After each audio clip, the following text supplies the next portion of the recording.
Run the workshops in the spring 2025. We're looking for interested people from the communities that want to experiment our tools. We will play this 3D visualization game where people, I tested yesterday and it's really quite fascinating.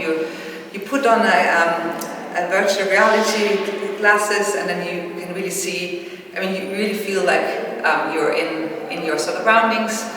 And you will then see how the turbine looks in different locations. And we will we're currently developing different approaches, so we might let people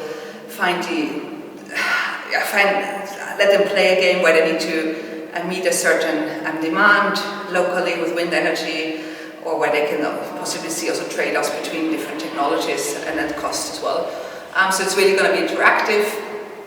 Also the modeling we're currently developing to make it very interactive and to allow people to have some agency in the process, because ideally a lot of this will actually then later on influence national and European policy making. So we hope people can see also the benefits they have in contributing.